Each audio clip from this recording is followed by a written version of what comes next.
Hi there, Glenn Doherty here, Financial Organiser for Jigsaw Private Wealth. Now, just want to put through a quick video about a metric that we use for clients on an ongoing basis. We use it every single year, and it has a lot to do with the way that you play T20 cricket. Now, for most, they'll either love it or hate it.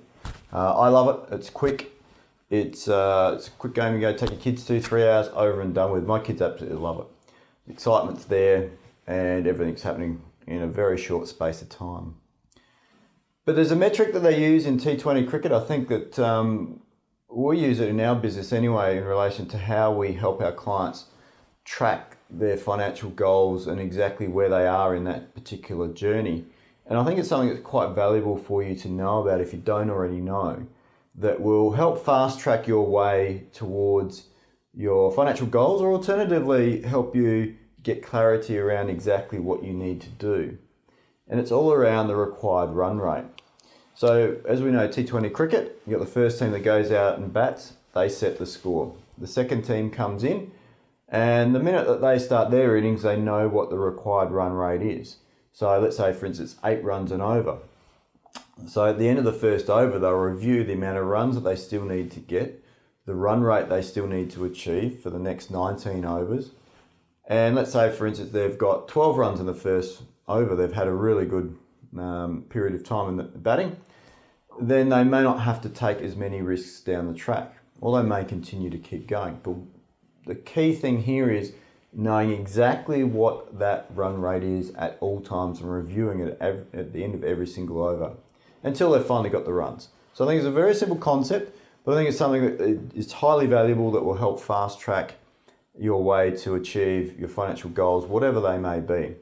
So in this case here, we're going to look at it based on a chart.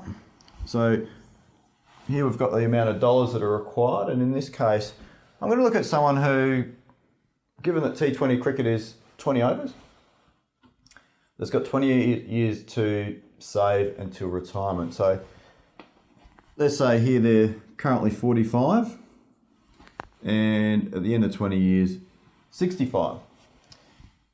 And we need for these guys to have about 1.5 million in assets to fund an income of, let's say, $65,000. Now, they are rough numbers, so it's just here just to guide you along the track so you know the concept itself.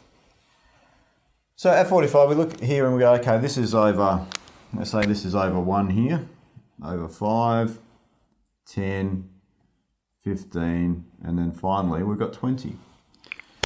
So we've sat down, we've analysed the numbers, we know we're not 1.5 million in 20 years time, so at age 60, so they can comfortably retire on $65,000 a year in income. So what's the run rate required, or what's the amount of savings that's required to do that? Well, let's say, for example, we estimate that the required run rate for these guys is, let's say, $35,000 per annum. Okay. So they've got to say, from where they are now, they obviously would have some money sitting around now in super and perhaps other investments, but we've worked out that they need $35,000 per annum that they need to put away to get them to 1.5, and that also takes into account a little bit of growth that you've got to take into account when you make these calculations as well, as best you can.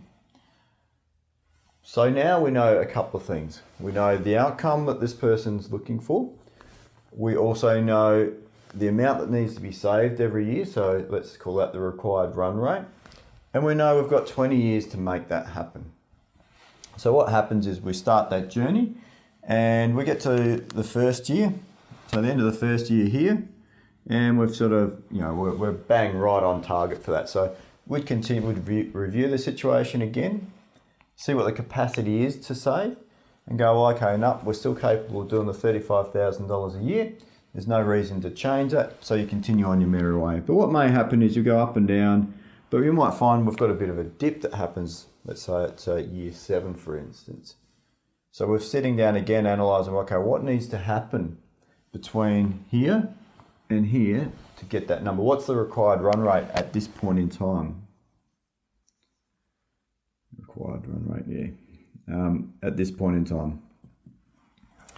So we might sit there and look, okay, now based on the time that's left, where we currently stand, it might be $40,000 a year that they've got to now contribute to make it all the way up to 1.5. Okay. So they're happy with that. They know where they stand. This is still the key. They still want to get it in 20 years' time. So we go along the journey. They get back up to this line and they say that we have a market downturn.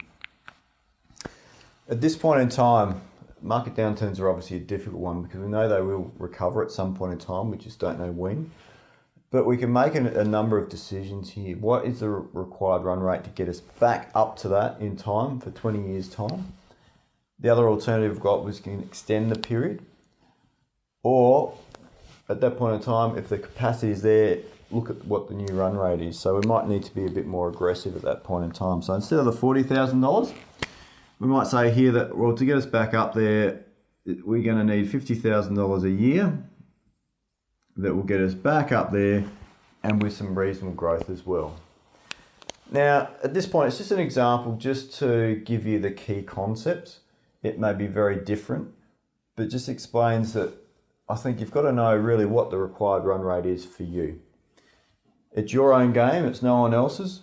So two key things out of this that I think will help fast track your ability to achieve some of these goals, particularly if you're looking at retirement or financial independence, the option to work or not. So you've got a lot more flexibility, whether that's for some people that's taking a year off work, for others that's going back to part-time because they still love their work but they don't want to fully finish, or they've got other financial things that they want to do. But ultimately there's a couple of things you need to know. You need to know exactly where or what that final number is. So what's the capital required to fund it, and particularly in retirement, this is what you need to know. And then what is your required run rate? What do you need to achieve every single year to be able to make this a reality? And then from there, every year is to review that and then look at what can we do? What are the avenues for us to either save more or utilize what we've got to get us back up in line with that run rate? And if you can bring these two concepts into your own planning, I think what you'll find is it will help you focus a lot more, give you more clarity around what it is that you're trying to do and what you need to do.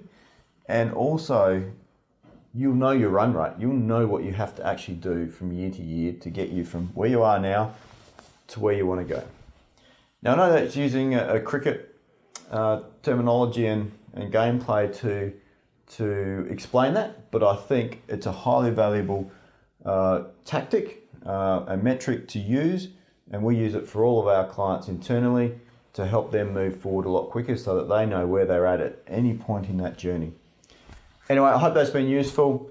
Any questions, feel free to either email me or drop a line on our Facebook site as well. All right, so happy investing. Bye for now.